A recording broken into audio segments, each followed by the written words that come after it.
Hi guys, kumusta po kayo? Ngayon guys ay umaraw na.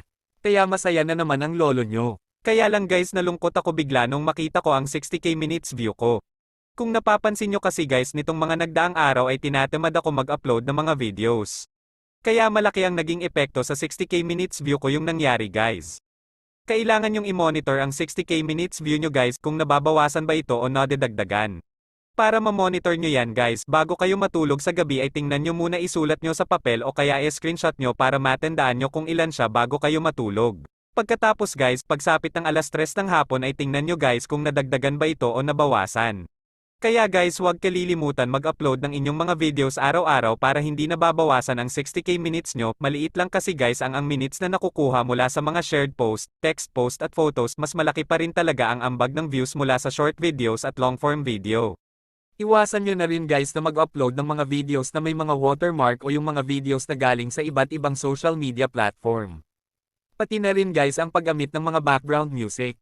Mas mainam guys kumuha kayo ng mga music mula sa music library ni Meta, katulad po ng mga music na ginagamit ko sa aking mga videos. Mag-iingat po tayo guys dahil itong paparating na revamp ni Meta sa kanyang platform ay masyado ng mahigpit. Kaya kung nais po natin na ma-monetize guys ay kailangan sundin po natin ang guidelines ni Meta tungkol po sa ating mga content sa ating account. Medyo pahirap na ng pahirap guys, lalo na at may mga trabaho pa tayo, kasi kailangan mong ayusin ang pag-i-upload mo ng mga content mo, hindi mo naman pwedeng pabayaan ang trabaho mo. Kaya pagod at puyat ang puhunan natin dito guys. Tapos ang masama ay magkakaroon ka pa ng violations.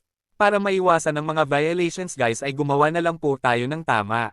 Iwasan na rin po natin guys ang pamuna ng content ng iba dahil unang-una guys magkaiba po tayo ng sitwasyon. Yung iba may magandang phone pero hindi masyadong marunong mag-edit o kumuha ng magandang anggulo sa pagva-video para sa content niya. Yung iba naman hindi maganda ang phone pero marunong sa editing ng mga content niya. Kaya guys wag po natin i-judge ang iba base sa mga content nila. Kasi yun lang yung kaya nilang gawin. Kung may tulong man tayo sa kanila ay tulungan na lang natin sila na bukal sa ating kalooban. Para kahit paano ay may napapasaya tayong mga kapwa natin content creators, tutulong tayo sa abot ng ating nalalaman at makakaya. Ganun dapat ang ating mindset guys dahil dito sa mundo ng social media lalo na ngayon na nagbibigay si Meta ng daan para magkaroon ka ng pagkakakitaan ay dapat lahat tayo ay positibo. Dapat lahat tayo ay magkakaibigan at nagtutulong-tulungan para maabot natin ang dapat natin maabot. Ayan guys hanggang dito na lang po muna, hanggang sa muli, maraming salamat po sa panonood.